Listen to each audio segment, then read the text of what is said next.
오늘 우리 함께 나누실 말씀은 예레미야 15장 1절부터 9절까지의 말씀입니다. 예레미야 15장 1절부터 9절까지의 말씀, 이 시간 다 같이 함께 합독하시겠습니다. 여호와께서 내게 이르시되 모세와 사무엘이 내 앞에 섰다 할지라도 내 마음은 이 백성을 향할 수 없나니 그들을 내 앞에서 쫓아내보내리라. 그들이 만일 내게 말하기를 우리가 어디로 나아가리요 하거든 너는 그들에게 이르기를 여호와께서 이와 같이 말씀하시느니라. 죽을 자는 죽음으로 나아가고 칼을 받을 자는 칼로 나아가고 기근으로 당할 자는 기근으로 나아가고 포로될 자는 포로됨으로 나아갈지어다 하셨다 하라. 여호와의 말씀이니라. 내가 그들을 네 가지로 벌하리니 곧 죽이는 칼과 찢는 개와 삼켜 멸하는 공중의 새와 땅의 짐승으로 할 것이며 유다 왕 히스기야의 아들 므낫세가 예루살렘에 행한 것으로 말미암아 내가 그들을 세계 여러 민족 가운데 흩으리라. 예루살렘아 너를 불쌍히 여길 자 누구며 너를 위해 울 자 누구며 돌이켜 내 평안을 물을 자 누구냐. 여호와께서 이르시되 내가 나를 버렸고 내게서 물러갔으므로 내게로 내 손을 펴서 너를 멸하였노니 이는 내가 뜻을 돌이키기에 지쳤음이로다.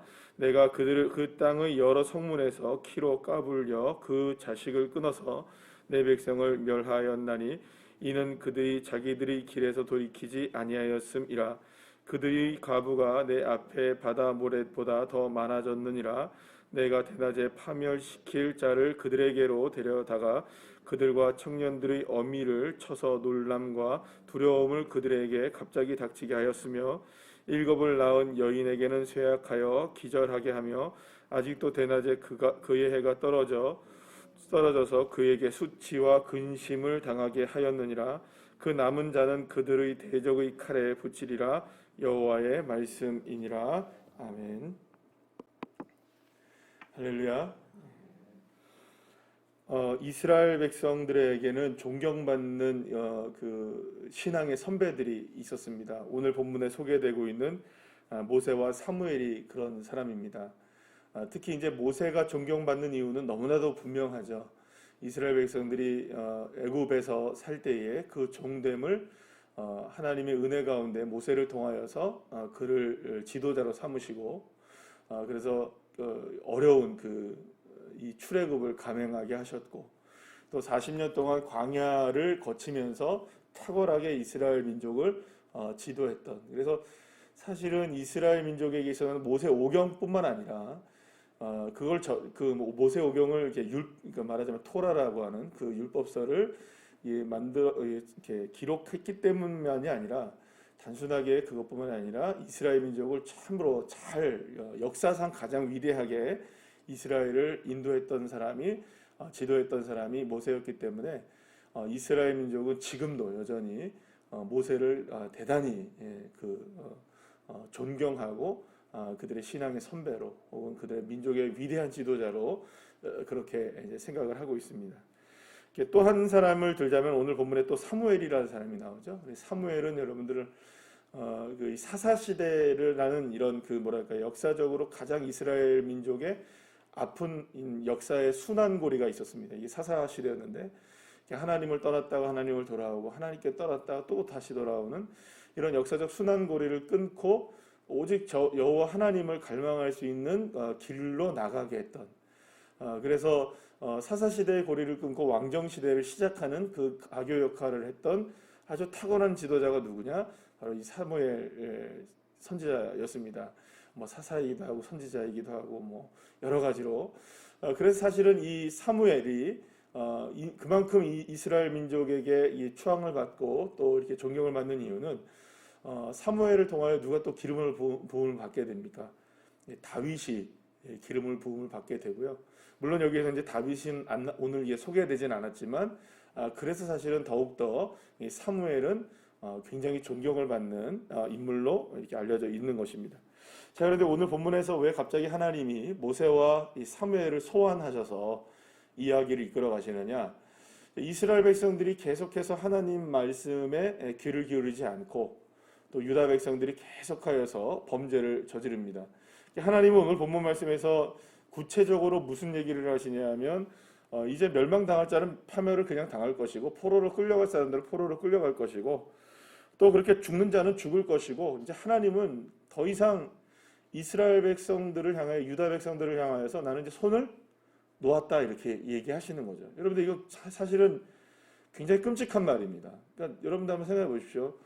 우리가 뭐 가끔 우리 집에서는 그런 일이 뭐 거의 일어나지 않겠지만 뭐 그래도 그런 경험들이 우리 아이들한테는 어렸을 때 있잖아요.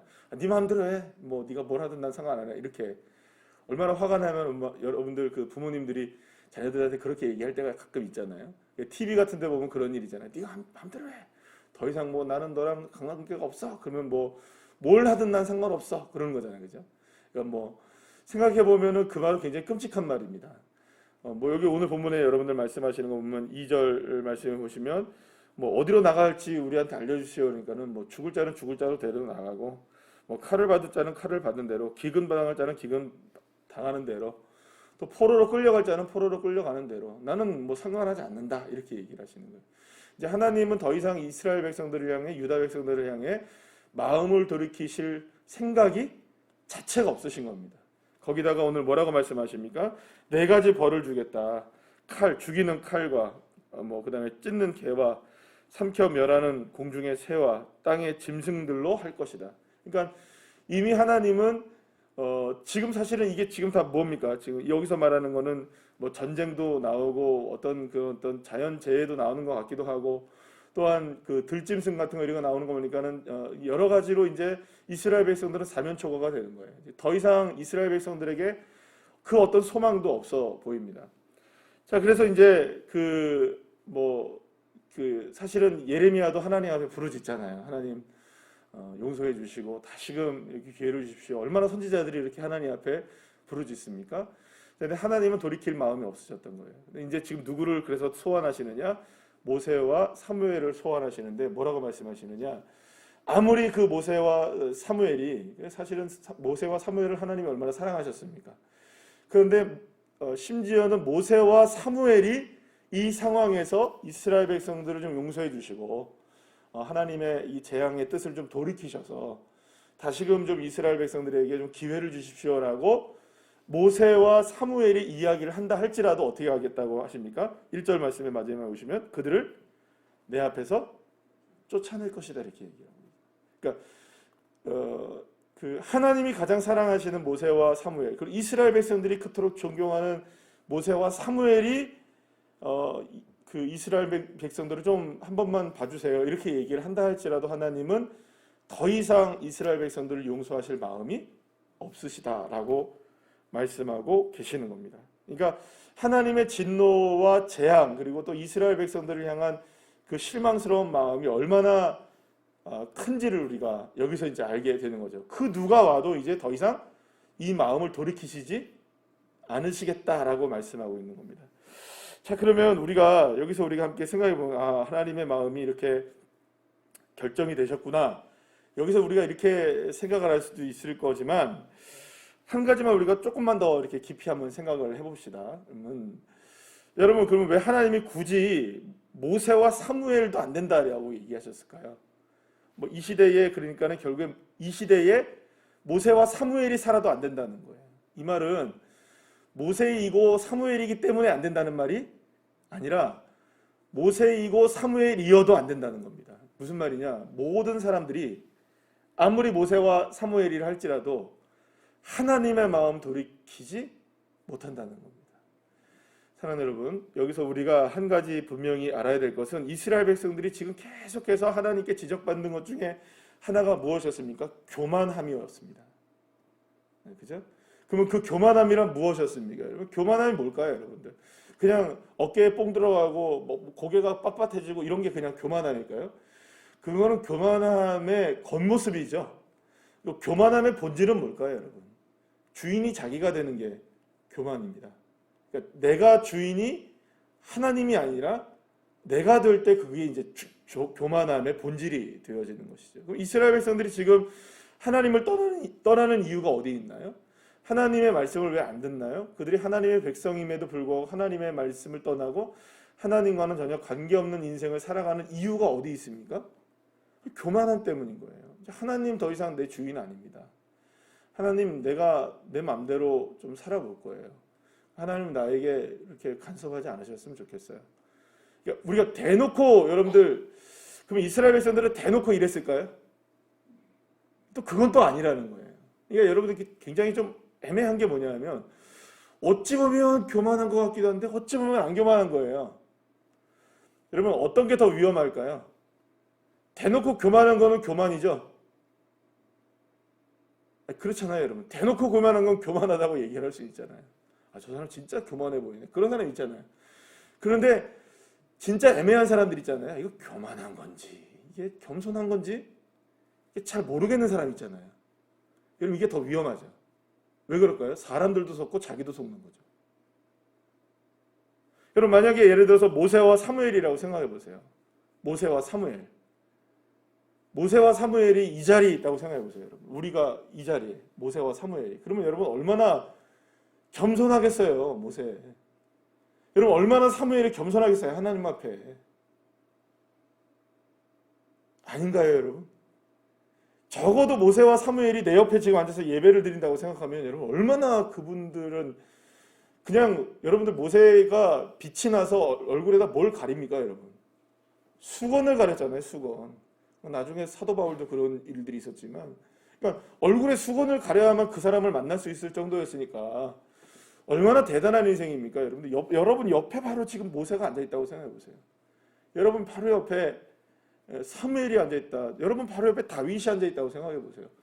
여러분 바로 옆에 예레미야가 앉아 있다고 생각해 보세요. 이거는 완전 여러분 예배를 드릴까요? 그분들을 쳐다볼까요? 저 같으면 그분들 쳐다본다고 예배 못 드릴 것 같아요. 안 그렇겠어요, 여러분? 뭐 심지어는 그냥 그분들은 우리 세대랑 아니니까 이 자리에 예를 들어서 이찬수 목사님 여기 앉아 계신다. 예? 벌써부터 이러잖아요, 그죠? 예? 조용기 목사님이 여기 앞에서 앉아서 예배를 드리신다. 예? 또 여러분들 좋아하시는 목사님들 누구세요? 뭐 유기성 목사님이 여기서 앉아 계신다. 소강성 목사님이 여기 앉아 계신다. 생각해 보세요. 그분들 쳐다보느라고 예배나 제대로 드리겠어요, 우리가? 그분들이 얼마나 겸손하시겠어요? 그분들을 뭐라고 얘기하는 게 아니고 생각해 보세요. 그러면 하나님이 모세이기 때문에 받아들이시고 사무엘이기 때문에 받아들이실까요? 아니라는 겁니다, 여러분. 그게 아니라는 겁니다. 뭐 신앙의 위대한 인물들을 아무리 깔아놔도 안 된다는 겁니다, 여러분. 모든 사람들이 여기다 수두룩 빽빽하게 다 채워져 있어도 기준은 딱 하나라는 겁니다. 기준은 딱 하나. 그 사람들이 그 사람이기 때문에 될 수 있는 게 아니라는 겁니다. 그 사람이 그 자리에 있기 때문에 되는 것도 아닙니다. 모세이기 때문에 되는 것도 아니고 사무엘이기 때문에 다윗이기 때문에 뭐 다니엘이기 때문에 되는 것도 아니고 지금 말씀드린 정말로 우리가 존경받고 있는 이 시대의 같은 목회자들, 목사님들이라고 되는 것도 아니고 저라고 되는 것도 아니고 여러분이라고 되는 것도 아니라는 거예요. 누가 되느냐? 누가 되느냐? 주님이 나의 주인이십니다. 주님만이 나의 목자가 되십니다. 아무리 위대한 사람이라 할지라도 그 고백 없이는 안 된다는 겁니다. 그 사람이기 때문에 되는 게 아니라는 거예요. 가장 위험한 게 뭘까요, 여러분? 모세니까 되겠지. 사무엘이니까 되겠지. 적어도 나니까는 괜찮겠지. 여러분, 아닙니다. 나로서 될 수 있는 사람은 이 자리에 아무도 없고요. 역사상 아무도 없습니다. 하나님의 은혜 아니면은 그 앞에 설 수 없습니다. 모세도 죽었다 깨어나도 안 되고요. 사무엘도 죽었다 깨어나도 안 됩니다. 하물며 우리이겠습니까? 그래서 다시 말씀을 드리면 가장 위험한 사람이 어떤 사람일까요? 애매한 사람입니다. 애매한 거예요. 교만한 것도 아니고 겸손한 것도 아닌. 그러니까 사실은 겸손해 보이는 사람이 제일 위험한 거죠. 왜 그럴까요? 모세와 같은 사람, 사무엘과 같은 모습, 이게 제일 위험한 거죠. 하나님은 그거 안 받으시겠다는 거예요. 내 앞에서 쫓아버리겠다는 거예요. 그러니까 하나님이 모세니까 사무엘이니까 쫓아버리겠다는 얘기가 아니고 모세여도 안 되고 사무엘이여도 안 된다는 겁니다. 어떤 사람이 되어지느냐? 정말 자복하고 오늘 우리 함께 찬양했죠. 자복하고 회개하니 주님, 날마다 나는 죽고 예수로 살기를 소망합니다. 그 은혜가 아니면 나는 살 수 없습니다. 은혜 아니면 살 수 없습니다. 날마다 다시금 하루의 삶을 시작하시는 오늘 이 새벽에 여러분들의 삶의 고백이 그 고백이 되어지기를 간절히 축복합니다. 때로는 실패하고 넘어지고 그렇기 때문에 다시금 고개를 숙일 수밖에 없는 인생이지만 주님을 향하여 다시금 고개를 들고 우리의 떨궈진 고개를 주님을 향하여 들고 다시금 주님 아니면 안 됩니다라는 믿음의 고백으로 나아가야만 저와 여러분이 그나마 오늘도 주님의 은혜 때문에 사는 것이죠. 결국 하나님은 계속해서 반복되어지는 우리의 이런 뭐랄까요, 배반이 일상이 되어버린 우리의 모습에 주님이 지쳐버리시는 겁니다. 이게 오늘 그 큐티의 제목을 뭐라고 나와 있나요, 여러분? 내가 뜻을 돌이키기에 지쳤습니다. 이렇게 주님 말씀하시잖아요. 여러분, 주님의 마음이 어떠실까요? 정말 이거 나를 섬기는 건지, 주인이 누구인지, 누구의 뜻대로 살아가는 건지. 그래서 여러분, 가장 어려운 거는 결국에는 신앙에서도 마찬가지, 모든 것에도 마찬가지지만 결국에는 누구와의 싸움일까요? 철저하게 나와의 싸움입니다. 나는 죽고 예수님으로 사는. 그래서 주님이 나이기 때문에 그래도 나 정도는 좀 괜찮겠지, 이거 아니고요. 오히려 반대로 우리가 생각하면 나라서 안 되는 겁니다. 그죠? 나니까 안 되는 겁니다. 예수면 되고 주님이면 되지만 나는 안 된다는 거. 다시금 철저하게 우리가 믿음으로 고백을 하면서 오늘도 주님과 함께 동행하시고 그렇게 주님으로 인하여 승리하시는 귀한 주의 자녀들 한 분 한 분들 다 되시기를 간절히 축복합니다. 기도하시겠습니다.